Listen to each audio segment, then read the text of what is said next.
Good morning, જય Swaminarayan, welcome to my new vlog. આ દિવસની શરૂઆત હતી ભગવાન અને માતાજીના દર્શનથી. દર્શન કરીને મેં કર્યું સ્કિન કેર. અને આજ હું થોડીક લેટ ઉઠી હતી કારણ કે કાલ અમે અમદાવાદથી માંડલ આવ્યા હતા. એટલે હું જેવી ઉઠી તેવું મમ્મીએ જમવાનું તૈયાર રાખ્યું હતું. દાળ, ભાત, શાક, રોટલી અને અમે ત્રણેય સાથે જમવા બેસી ગયા હતા. જમીન મેં લીધી હતી દવા કારણ કે મને વાયરલ ઇન્ફેક્શન તો છે જ હજી. અને મમ્મીને પણ તાવ જેવું છે 2 દિવસથી. અને મમ્મીને કીધું મમ્મી તું સુઈ જા. અને મેં રસોડું કરી દીધું સાફ. અને થોડીક જ વારમાં કામવાળા આવ્યા એટલે એમને વાસણ, કચરા, પોતા બધું કરી દીધું. એટલે કામ પતી ગયું અને મને કંટાળો આવવા લાગ્યો હતો. એટલે મેં ચાલુ કર્યું હતું બિગ બોસ. અને બિગ બોસ જોતી જ હતી અને થોડીક જ વારમાં મને એકદમ ઉધરસ વધવા લાગી અને તાવ પણ ચડવા લાગ્યો ને એવું લાગ્યું.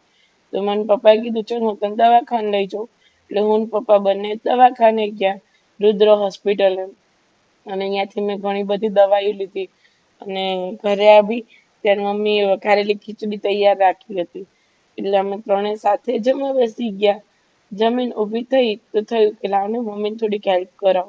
તો ઘરમાંથી કાઢી દીધો કચરો અને પાછી રાતની દવા તો હતી જ તે.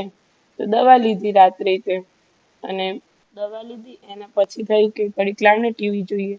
મેં ને મમ્મી જોઈ થોડીક વાર અનુપમા અને પછી જોઈ એ રિશ્તા ક્યાં કહેલાતા હે અને ત્રણેય સિરિયલ અમે જોઈ હતી. અને પછી બસ રાત્રે કર્યું સ્કિન કેર. આજના દિવસ માટે આટલું જ. જો તમને મારા વ્લોગ જોવા ગમતા હોય તો like, share and subscribe my channel. By.